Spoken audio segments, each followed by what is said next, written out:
Hey, folks, I'm here with Blaine Pardo as we are every Thursday morning to talk about the culture wars. As Andrew Breitbart famously said, politics is downstream from culture.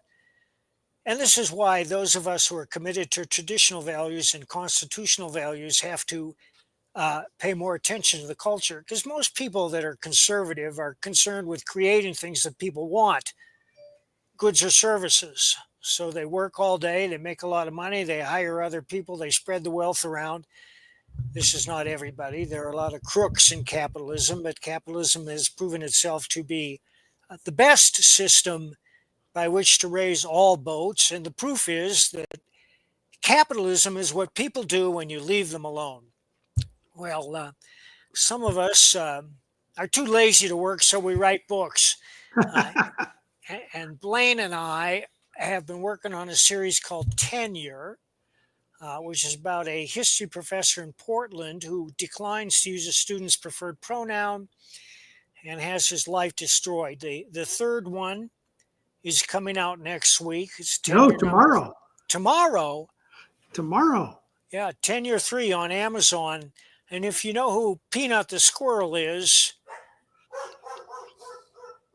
you know what the book is about. See, your dogs know. Yes, the dogs are very excited for this book.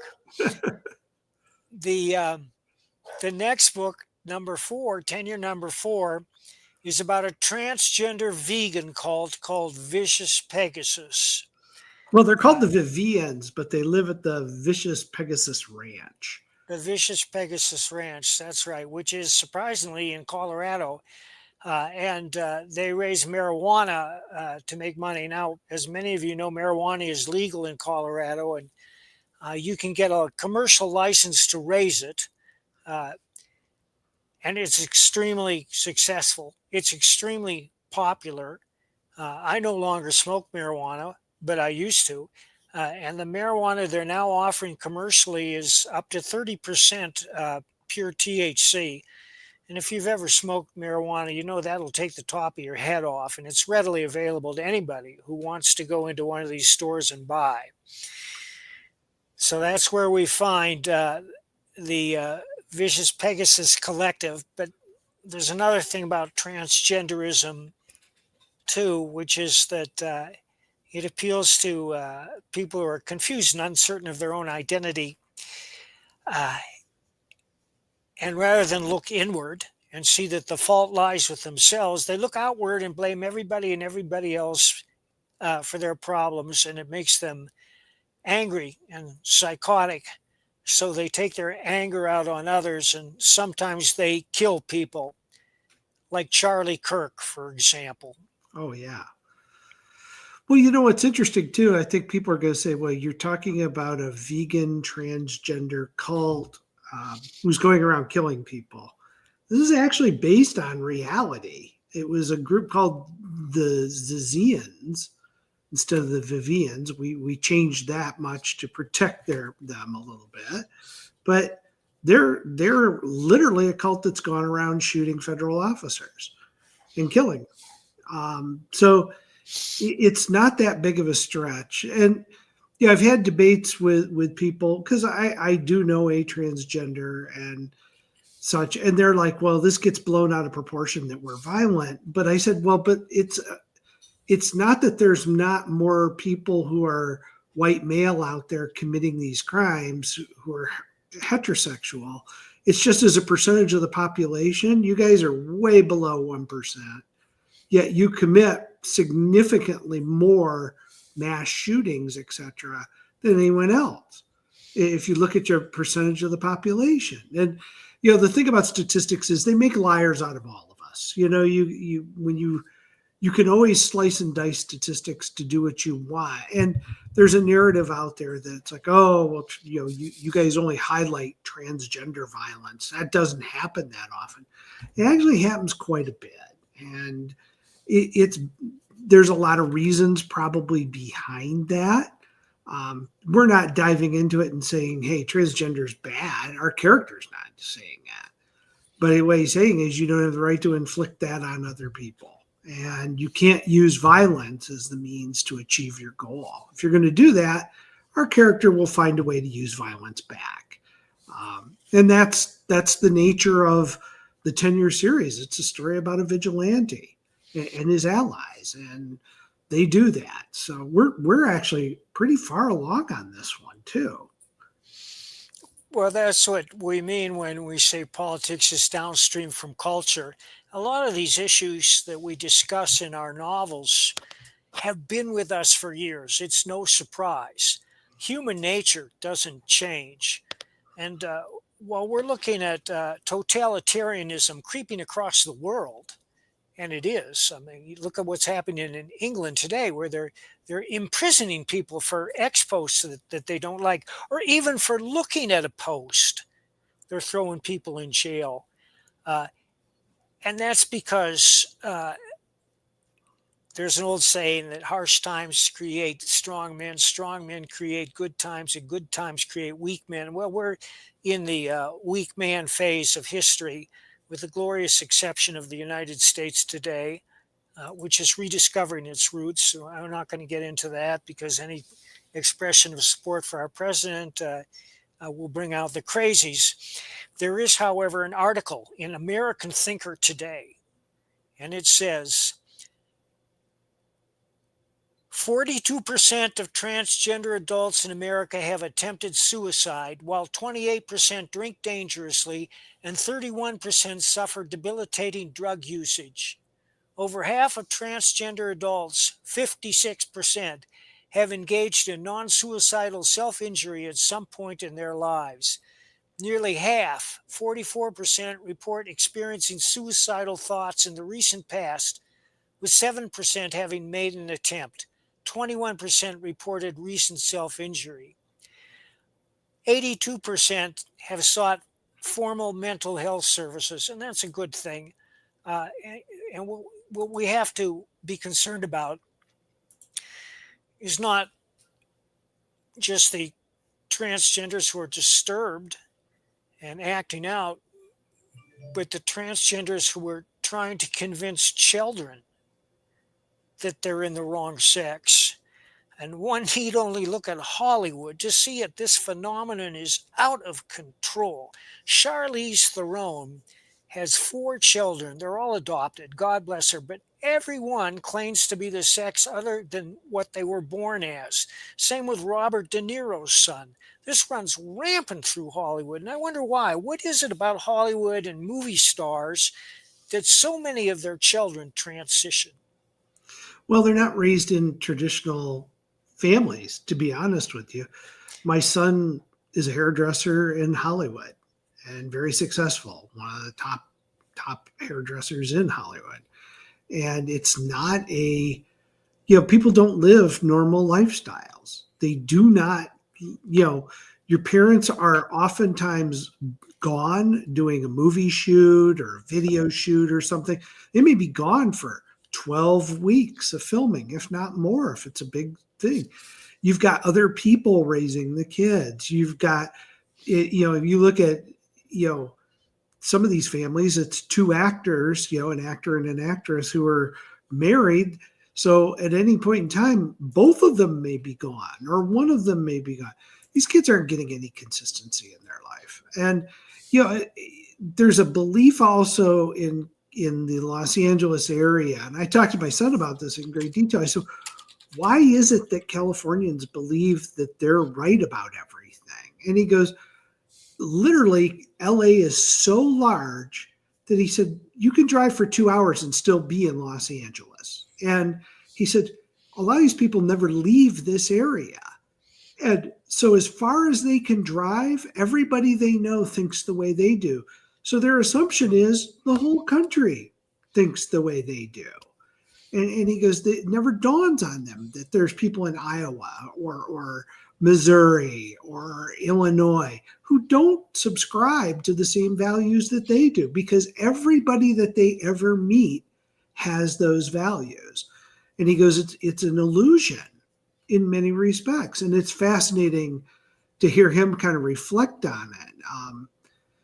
Hollywood is a town of lying.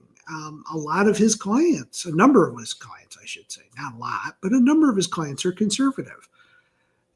but they can't voice their opinions because the moment they do, they're ostracized by Hollywood. They'll lose roles, they'll lose gigs, they'll lose concerts, they'll lose fans. So they play along and play the part. You're dealing with a city that's built on lies and deception and mistrust. And I know, Mike, you're doing a whole with Siri. You're really focused on L.A. and in particular, but that's the culture there. It's literally a town built on lies, run by liars, and they don't know any different. They can't comprehend the concept of being any different than that. It's fascinating to look at. Has your son had any movie star clients? Oh, absolutely.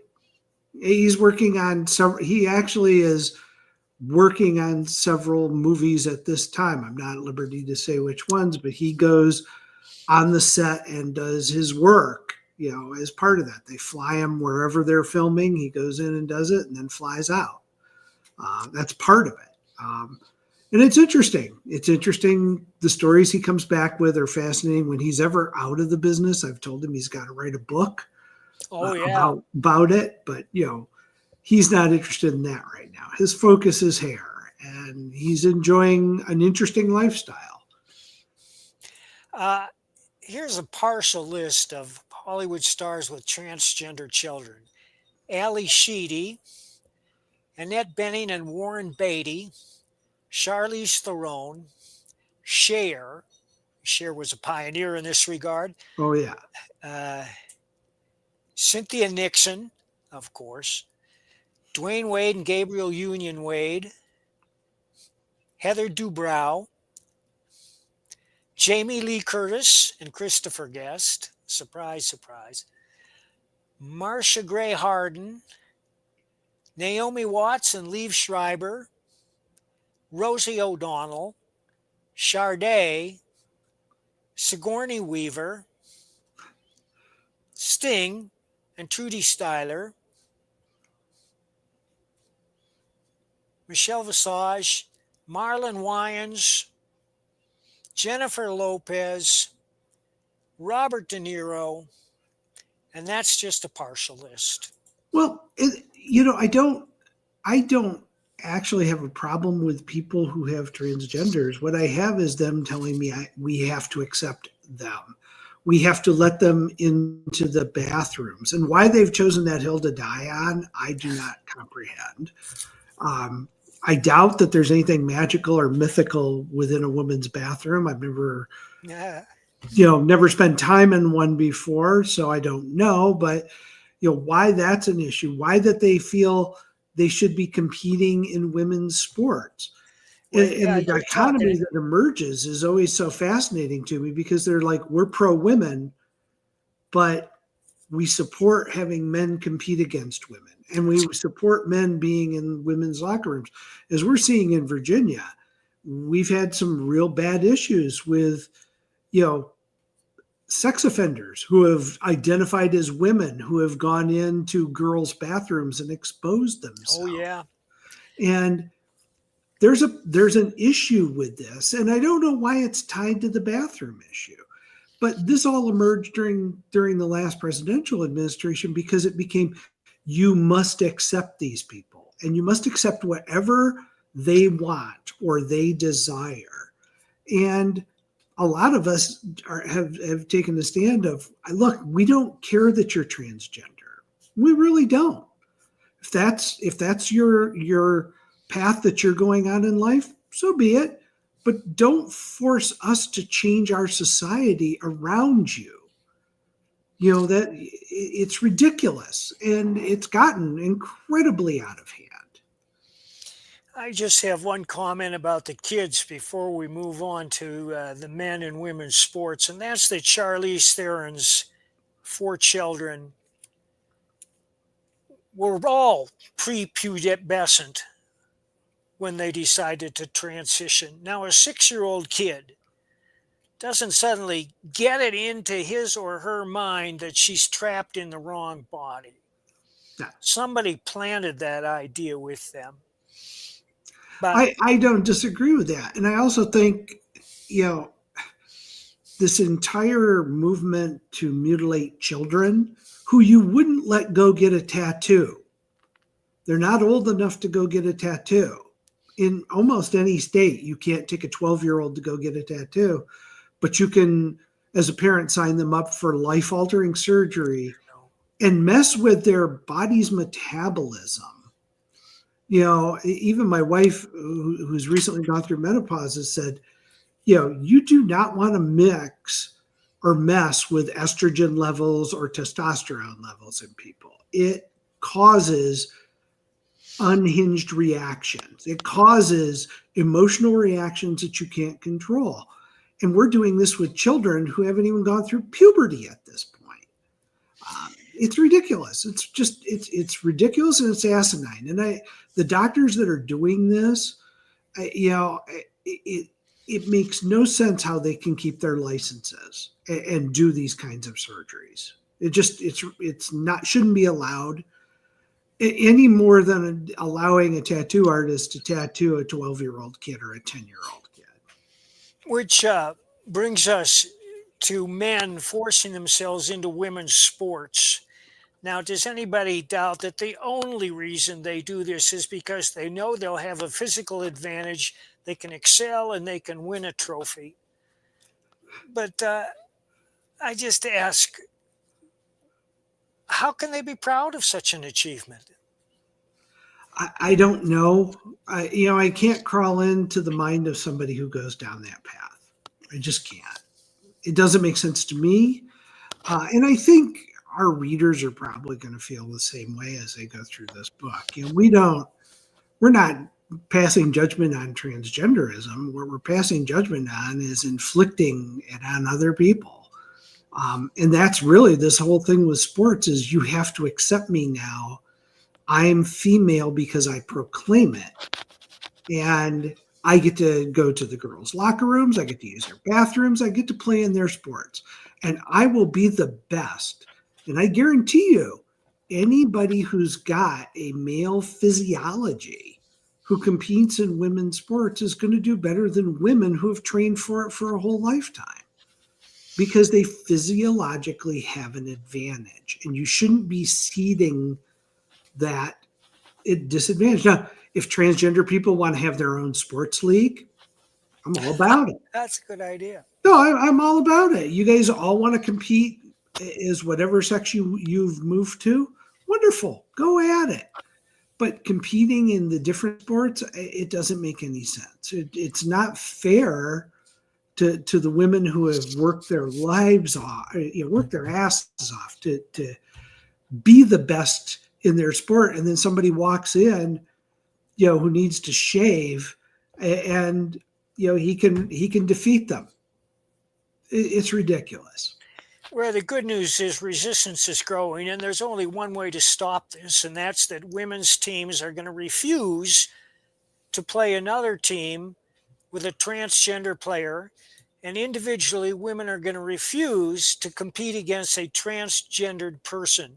And more teams are doing this, and they're doing it in California, where the movement has got the most momentum. And as long as they do that and that spreads, it's going to disappear. Well, you have to remember, I think most people, when they think of California too, they tend to think of LA and they tend to think of the big cities and as these liberal bastions, and they lump the whole state in with that. Easily 40% or more of California is conservative. They just don't have a voice. They're not in the big cities. They're out, in the onion field, so to speak. They're out away from the big cities. And because of that, their voices are practically smothered. And now they're trying to gerrymander it one step further to do away with any voice for conservatives in California. Well, there's a big movement in California for large portions of the state to secede and form their own state. I wish them all the luck in the world. This latest move by Democrats in the legislature, and I believe that the legislature has 96 members, only 4 of whom are Republicans. They're trying to get rid of those Republicans, so they'll have one party rule. But one need only look at California and the results of Democratic rule for the past 30 years to see the results, which is that people are fleeing California in droves. Every productive citizen is fleeing the state. And because of the generous benefits for illegal aliens, they're pouring into the state. And that's why any video of downtown Los Angeles is like taking a look at the remains of a third world city after a war. Well, it was a little bit better. I was out visiting my son July 4th this last year. I saw significantly less homeless people. Really? I'll come right out and say it. And, but is that temporary? Because this has happened before where it's been temporary. They clear them out and then they slowly make their way back. And if I was homeless, I'll be honest with you, I would want to live in LA. The weather is wonderful. If you're not in the valley, it's great. So I could see why homeless people migrate there. But we're talking about a state that last year in January suffered wildfire damage. And I went up there and there's still abandoned vehicles Oh, yeah. alongside the road that are now burned and rusted, that haven't been cleared. The houses have been cleared, but there's no construction going on. No, they've only issued like 47 rebuilding permits for thousands and thousands of home in the Palisades. And that's a bureaucratic problem. But there's another problem they have to deal with, which is 40% of the vehicles in Palisades were electric. And the fire burnt those vehicles and the batteries caught fire. And when that happens, heavy metals like cadmium seep into the earth and destroy it for all time. It's a deadly poison. Yeah. So they have a real problem in Palisades now with the meltdown of the electric vehicles. Yeah. It's way out of hand. And that was something they mandated. They've pushed for that. Oh yeah. You know, I don't want California to separate from the union, No. but if it did, it would be hilarious because it wouldn't be able to survive on its own. They're in such a deficit budget wise there, and they keep digging the hole deeper and deeper. And I think they believe at some point the federal government will bail them out. And I think they're making a miscalculation in that logic. But it's a strange environment. And what we're doing with Tenure 4 is really just scraping the surface of this. You had brought up Burning Man, and I had a guy a director above me who worked at Ernst & Young, who went to this thing every year, and I didn't know what the hell it was. And he described it as it's just a really great concert I go to. So Mike was like, we're gonna have our characters spend some time at Burning Man. And he started sharing with me what goes on at Burning Man. And I was like, holy crap, this is wild. But this is stuff that is completely acceptable, to The the desert. left Yeah. coast. To the left coast, these bizarre extremes and these wild hedonistic things are considered completely acceptable. And not only that, completely normal. It's let your freak flag fly. Bye, baby. My I lovely wife is off on her mission. I looked into Burning Man and I found out that the average income of the residents ranges from $100,000. That's the poorest visitor. The poorest visitor makes $100,000 to millions and millions of dollars, and many millionaires attend there every year. Bill Gates has attended Burning Man. Leonardo DiCaprio, of course, when they come in an enormous mobile home equipped with every luxury. Burning Man is formed in a huge concentric circle with the Burning Man at the center, and people are encouraged to express themselves. I have to say that nobody has ever been shot at Burning Man. Many people have died. A lot have died from yeah. drug overdoses. Some have died from dehydration. Some have died from being stabbed to death. But nobody's ever been shot, which I don't know whether that's the golden line in the air, but that's because the people that go to Burning Man would not bring guns. It's a strange phenomenon, and it lasts 9 days. The minimum price to get in is $550, but they encourage you to pay more, which they say goes to charity. I don't know what charity, but maybe it's people who come to Burning Man and say, I don't have any money to get in. Did somebody buy me a ticket? Uh, and then you have to, of course, you bring your own food. They do supply